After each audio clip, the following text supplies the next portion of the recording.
Hey, Liam. It's so good to see you again. Great to see you too, Emma. Is it just me, or do you look a little nervous? You noticed. One of my American friends just invited me to a picnic in Central Park this afternoon. I was so excited that I said yes immediately, but now I'm starting to panic. I've never been to an American picnic before. Emma, first of all, relax. I'm going to give you one piece of advice right now that will instantly make you look comfortable at almost any American picnic. Tell me, what is it? When you arrive, don't wait for someone to tell you what to do. Smile, say hello, and just casually ask, "Can I help with anything?" That's it? That's it. You'll immediately sound friendly, polite, and relax. And don't worry, today I'm going to show you exactly how to handle an American picnic and make sure you don't accidentally do things that make so many visitors feel awkward. Consider this your personal picnic survival guide. Perfect, because I really don't want my first picnic story to turn into my most embarrassing one. Okay, I have to ask, why does that phrase, "Can I help with anything," work so well? Because it immediately changes the way people see you, you know? Instead of looking nervous, you look helpful. Instead of waiting for instructions, you're stepping up to be part of the group. That's interesting. I never would have thought of that. I probably would have just stood there smiling, waiting for someone to tell me where to sit. And that's exactly what many visitors do. They're worried about making a mistake, so they don't do anything. But Americans usually really appreciate people who naturally offer to help. So even if nobody actually needs my help, asking the question already creates a good first impression. Exactly. Most of the time, you'll hear something like, "We're all set, thanks." Or, "Actually, could you put these drinks on the blanket?" That already sounds much more comfortable than standing there wondering what I'm supposed to do. Exactly. You're no longer waiting to be included, you're joining in from the very beginning. What usually happens during those first few minutes? Honestly, nothing complicated. People are still arriving, someone is spreading the blanket, someone else is unpacking food, another person is putting drinks in a cooler. It's all very relaxed. So nobody expects a formal entrance. Definitely not. You don't arrive like you're walking into an important business meeting. You simply walk over, smile, say, "Hi everyone," and join the group. That already makes me feel less nervous. I was imagining everyone looking at me. Most people are much more focused on finding a comfortable spot to sit or deciding what snack they're going to eat first. You know what I always worry about? Making a good first impression. Can I tell you a secret? Most people think first impressions come from saying something clever. They don't. They come from making other people feel comfortable. Okay, I got it. Now I have another question. I already told my friend I'd be there, but I never asked if I should bring anything. Is it too late? Not at all. In fact, bringing something is one of the easiest ways to show appreciation. Really? Even if it's something small? Absolutely. Fresh fruit, cookies, chips, sparkling water, or even a bag of ice. Nobody expects you to spend a lot of money. They're simply happy that you wanted to contribute. That's good to know. I was worried I'd have to cook something amazing. Not at all. Sometimes the person who brings a cold watermelon becomes everyone's favorite guest. Now that's a lot less pressure. Emma, here's another tip that's going to help you avoid an awkward moment today. I'm listening. Try your best never to arrive completely empty-handed and immediately say, "Sorry, I didn't bring anything." Even if your friends originally told you not to worry, bringing something small always shows thoughtfulness. Oh, I see. So this is another way to avoid embarrassing myself. Exactly. And remember, I'm collecting these little tips specifically so your first American picnic feels completely natural. By the time you get to Central Park this afternoon, you're going to feel like you've done this dozens of times before. I already feel much better. Okay, so here we go. Imagine I made it there, I brought cookies, I offered to help, and now everyone is sitting on the blanket. What happens next? This is actually the easiest part. American picnics usually don't have a formal beginning. People simply start talking while they eat. Someone might smile at you and say, "Help yourself," or "Grab a plate." Help yourself doesn't mean help me, right? No, Emma, not at all. It simply means go ahead and take whatever you'd like. It's one of the friendliest expressions you'll hear at an American picnic. People are inviting you to make yourself comfortable and enjoy the food. Oh, I see. I get it now. But do I have to wait until someone serves me? Not at all. Picnics are completely casual. The usual stays in the middle of the blanket and everyone just helps themselves. That actually feels much more relaxed than I imagined. Emma, here's another special tip for you. Good. I'm collecting all of them today. Don't be the person who keeps refusing everything. If someone offers you strawberries, cookies, or lemonade, it's perfectly fine to accept a little. You don't have to eat a lot, but accepting something is often seen as a friendly gesture. So saying yes to a cookie is sometimes just about being friendly, not necessarily about being hungry. Exactly. You're simply sharing the experience with everyone else.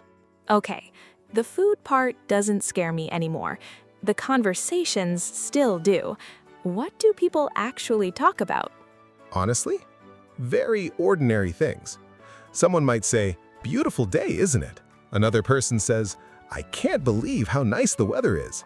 Someone else asks, "Have you been to Central Park before?"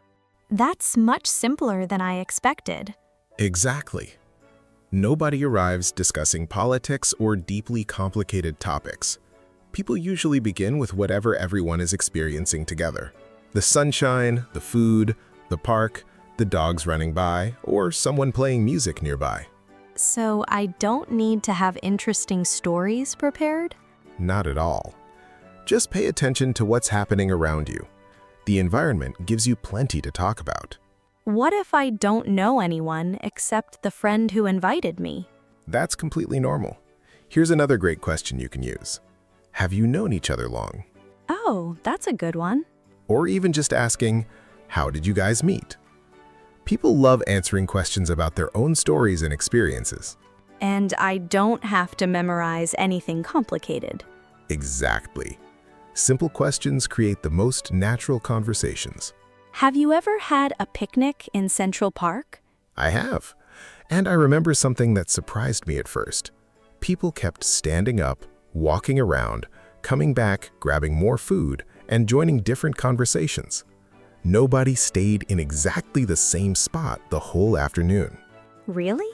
I imagined everyone sitting in one big circle the entire time. Not at all. The atmosphere is very fluid. Sometimes two people start talking near the cooler, then someone else joins them, and a few minutes later, everyone is laughing together. Then another conversation starts somewhere else on the blanket. That actually sounds really comfortable. There's no pressure to keep talking to the exact same person the whole time. Exactly. Conversations naturally come and go. That's one of the reasons picnics are such a great place to practice English. Nobody expects perfect conversations. They're simply enjoying the afternoon together. Can I confess something? Whenever I'm speaking English, I always feel responsible for keeping the conversation interesting. That sounds exhausting. It really is. I'm constantly thinking, what should I say next?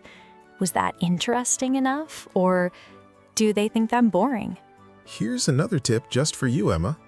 And it's definitely going to help you avoid an awkward moment today. You are not responsible for entertaining everyone. You're there to enjoy the afternoon just like everyone else. I never thought about it like that. Good conversations happen because everyone contributes a little bit, not because one person carries the entire weight of the conversation. So, what actually makes someone enjoyable to be around? It's usually the little things. Listening, smiling, laughing when something is genuinely funny, offering someone a drink, or passing the fruit bowl.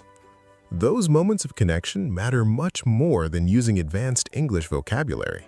So, being a good guest isn't really about speaking a lot. Exactly. It's simply about making the people around you feel comfortable. I guess Central Park also gives you lots of things to talk about. It really does. You'll probably see people riding bikes, playing frisbee, walking dogs, listening to street musicians. Those things naturally become instant conversation starters. So, if I don't know what to say, I can simply talk about what's happening right around us. Exactly. You might say, "That dog is adorable," "I love this view," or "This weather is perfect." Those simple observations feel completely natural. I like that. It feels much easier than trying to invent the perfect topic. You know what's funny? When my friend invited me this morning, I thought today's challenge was going to be speaking English. Now I realize it's really just about making people feel comfortable. Exactly, Emma. The sandwiches, the fruit, the cookies, they're only part of the experience. People usually remember the conversations, the laughter, and how everyone made each other feel. I have to admit, I feel completely different now. I'm actually excited to go. That's exactly what I was hoping for. Because once you stop worrying about every single word, you finally have room to actually enjoy the people around you. And honestly, I think that's why my friend invited me in the first place. Not because my English is perfect, but because they just wanted to spend time together. Exactly. That's something many learners forget. Your friends invited you, not your grammar. But before you go, let me give you one final crucial tip. Always bring a jacket or a light sweater with you. A jacket? But the weather is so beautiful today. Trust me on this one. American picnics can last for hours, stretching from the warm afternoon right into the cool evening. In places like Central Park, once the sun starts to go down, the temperature drops fast. If you're cold, you'll be too distracted to enjoy the conversation. Being physically comfortable is the secret foundation of being socially comfortable. Wow, Liam, you really thought of everything. Now I'm officially ready. Before I head to my picnic, we'd love to hear from you. If an American friend invited you to a picnic tomorrow, what snack would you bring? Tell us in the comments below. I'm looking for ideas. And if you've ever been nervous before meeting native English speakers, you're definitely not alone. Remember, people usually appreciate kindness much more than perfect English. But wait, Liam, what happens if the next invitation isn't for a relaxed afternoon in the park? What if I get invited to a crowded house party or a big social event where everyone is already talking in groups? Ah, that's a completely different environment, Emma. A party can feel much more intimidating than a picnic, but the secret to breaking the ice is actually just as simple. In fact, there's one specific question you can use that makes it almost impossible to stay standing alone by the snack table. Oh, I definitely need to know that one. Where can I learn it? You can discover it right now in our next lesson right here on the screen. How to start a conversation at a party. We'll show you the exact phrases to open doors and the biggest mistake to avoid after the first 30 seconds. Click right now to join us there. Thank you so much for learning with us today. Keep smiling, Keep asking. and we'll see you in the next lesson. Bye, everyone. Have a great picnic.